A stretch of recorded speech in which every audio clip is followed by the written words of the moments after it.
मित्रहरू, म यहाँहरूलाई एउटा नेपाली ब्याङ्किङ क्षेत्रमा घटेको एउटा पुरानो झन्डै 32 वर्ष पुरानो काण्ड, जुन काण्डलाई एलसी काण्ड या प्रतिपत्र घोटालाको नामले सम्झिन्छ, त्यसको बारेमा भन्न गइरहेको छु। र यो कुरा म किन भन्दैछु भन्दाखेरि, त्यो प्रतिपत्र घोटाला हुँदाखेरि त्यो समयमा म कुनै वाणिज्य ब्याङ्कको त्यही सम्बन्धित विभागमा काम गर्दथेँ र मेरो जिम्मेवारी पनि त्यो प्रतिपत्र अन्तर्गत विदेशी ब्याङ्कबाट आउने कागजातलाई केलाउने र ती कागजातहरू प्रतिपत्रमा माग गरे बमोजिम चुस्त दुरुस्त छन् छैनन् र सबै प्रतिपत्रका शर्तहरू पुरा हुन्छन् हुँदैनन् भनेर केलाउने र ठिक छन् भने भुक्तानीको लागि सिफारिस गर्ने मेरो जिम्मेवारी थियो।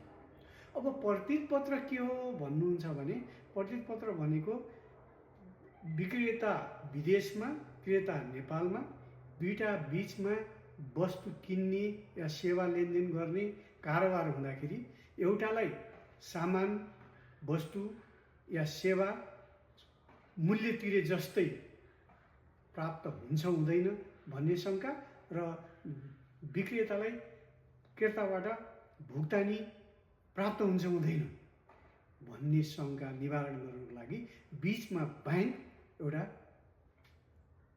विक्रेतालाई भुक्तानीको प्रतिबद्धता व्यक्त गर्नको लागि एलसी खोलिन्छ र एलसी मार्फत ब्याङ्कले प्रतिबद्धता दिन्छ र एलसीमा विभिन्न शर्तहरू हुन्छन्। ती शर्त पालनाले क्रेताले भने बमोजिमको वस्तु या सेवा पाउँछ भन्ने कुराको एउटा प्रत्याभूति गरिएको हुन्छ।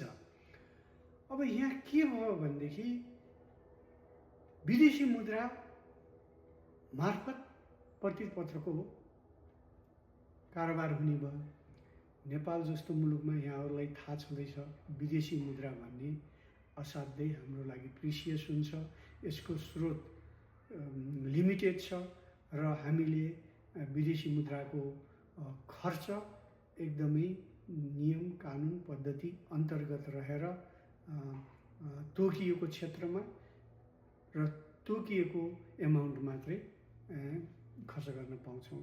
जथाभावी खुला बजारमा यो पाइँदैन र यसको रेगुलेसन देशको सेन्ट्रल ब्याङ्क नेपाल राष्ट्र ब्याङ्कले गर्दछ। यसको नियमन र यो कारोबार गर्दाखेरि नेपाल राष्ट्र ब्याङ्कले तोकेका निर्दिष्ट गरेका नीति नियमहरू अन्तर्गत गएर गर्नुपर्ने सबैको कर्तव्य हुन्छ। तर यहाँनिर के भयो भने, जुन कुरा प्रिसियस हुन्छ, जुन कुरा बजारमा सजिलरी पाइँदैन, त्यो कुरा अझ बढी मूल्यवान पनि हुन्छ।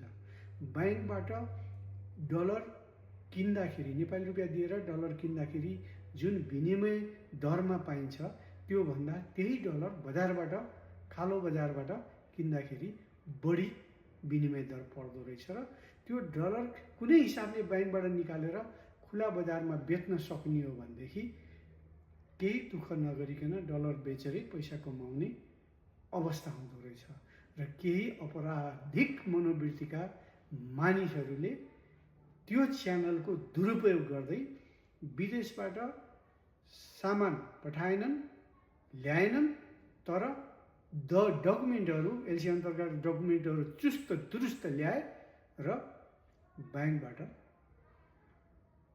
भुक्तानी लिन सफल भयो। ब्याङ्कलाई कुनै नोक्सानी भएन, किनभने त्यो प्रतिवर्ष विदेशी मुद्रा बराबरको नेपाली रुपियाँ त ब्याङ्कलाई यिनीहरूले भुक्तान गरे, तर देशको, राष्ट्रको असाध्यै बहुमूल्य सम्पत्ति परिवर्त विदेशी मुद्रा, जुन हाम्रो देशको लागि औषधि मूलो किन्नको लागि, उद्योग धन्दाको र मेटेरियल किन्नको लागि, यत्रो पेट्रोलियम निर्यात गर्नको लागि, मेसिनरी, कम्प्युटर, मोबाइल सेटहरू ल्याउनको लागि नभई नहुने हुन्छ।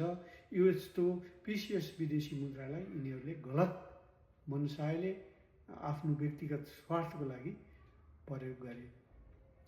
हाम्रो विदेशी मुद्राको कमाउने स्रोत एकदमै कम छ। अहिले संस्कृति अलिक बढी देखिएको वैदेशिक रोजगारीमा जाने युवाहरूले घरमा पठाएको पैसाको कारणले गर्दा सञ्चित केही बढ्या छ, नत्र भने यसलाई हटाउने हो भनेदेखि हाम्रो सञ्चित एकदमै कम हुन्छ।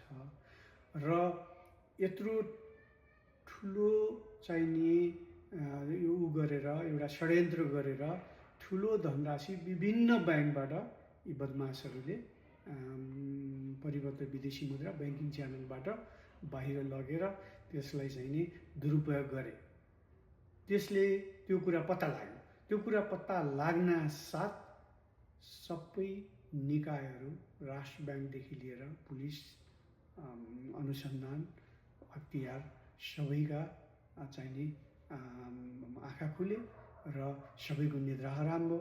त्यसपछि त्यसको चाहिने अब इन्भेस्टिगेसन सुरु भयो, अनुसन्धान सुरु भयो र अनुसन्धान गर्नलाई सबभन्दा पहिला त के छ भने गेटवे नै ब्याङ्क थियो र ब्याङ्कमा जो कर्मचारीहरू इन्भल्भ भएको थिए ती कर्मचारीहरूसँग पहिला पूछताछ सुरु भयो। हामीलाई बोलाइयो, हाम्रो कामै दिनदिनै त्यहाँ जाने बयान दिने हुन लाग्यो। 25-30 पेज हामीले लिखितमा बयान दियौँ, मौखिक बयान दियौँ र हामीलाई मूलत प्रश्न के सोधियो भने तपाईँ पनि इन्भल्भ भएर देशको यस्तो बहुमूल्य विदेशी मुद्राको सञ्चित दुरुपयोग भयो, तपाईँले किन ध्यान दिनु भएन, सावधानी अपनाउनु भएन, तपाईँले किन सामान आयो कि आएन भनेर हेर्नु भएन। यहाँ मूलत बुझ्नुपर्ने कुरा के छ भने प्रतिपत्रबाट हुने वैदेशिक व्यापार आयात निर्यात हुँदाखेरि ब्याङ्कको रोल भने प्रतिपत्रमा मागिएका शर्त र कागजातहरू चुस्त दुरुस्त पठाइया छन् कि छैनन् भनेर हेर्ने श्रम मात्र सीमित हुन्छ र ती कागजातको पनि वैधता जाँच गर्ने त्यो न ब्याङ्कसँग स्किल हुन्छ, न त्यो क्षमता हुन्छ, न त्यो तालिम दिइया हुन्छ, न त्यो कुराको लागि ब्याङ्क जिम्मेवार हुन्छ। ब्याङ्कले आएको डकुमेन्टलाई सक्कली मानेर त्यो एलसीमा मागेको हो कि होइन भनेर हेर्ने सम्म मात्र सीमित हुन्छ। यो कुरा इन्भेस्टिगेसन गर्ने अधिकारीहरूलाई बुझाउनलाई हामीलाई महिनौँ लाग्यो। अन्ततः उहाँहरूले यो कुरा रियलाइज गर्नुभयो र उहाँहरूको फोकस अपराध गर्ने मान्छेहरूतिर गयो र हामी चाहिँ नि त्यहाँबाट मुक्ति पायौँ। भर्खरैको युवा, भर्खरै जागिर पाएको जोस, प्रतिपत्र भन्या के हो, एलसी भन्या के हो थाहा नभएको, आयात निर्यात भन्या के हो थाहा नभएको मान्छेलाई एकैचोटि त्यो भवसागरमा पर्दाखेरि यति ठुलो ग्लानी भयो, यस्तो चाहिने एउटा पश्चाताप भयो र यस्तो एउटा मानसिक पीडा र यातना भयो, त्यो वर्णन गरी साध्य छैन। तथापि जति दुःख पाइन्छ, जति भोगिन्छ त्यो एउटा अनुभव हो र त्यसैले जीवनका अगाडिका बाटाहरूलाई राम्रोसँग देखाउँछ, तय गर्छ। त्यसबाट हामीले शिक्षा पायौँ, ठुलो अनुभव लियौँ र यही कुरो आज मैले यहाँहरू समक्ष सेयर गरेँ। आशा छ यहाँहरूलाई पक्कै चाखलाग्दो रोचक लाग्यो होला। मित्रहरू, मैले यो र यस्तै भिडियोहरू मेरो जीवनमा भोगेका अनुभवहरूलाई सेयर गरिराखेको छु। कृपया यहाँहरूलाई मन पर्यो भने मेरो च्यानल सब्सक्राइब गरिदिनु होला, सेयर गरिदिनु होला, लाइक गरिदिनु होला, ताकि मलाई यस्ता अरू सामग्रीहरू ल्याउने हौसला मिलिरहोस्, प्रेरणा मिलिरहोस्।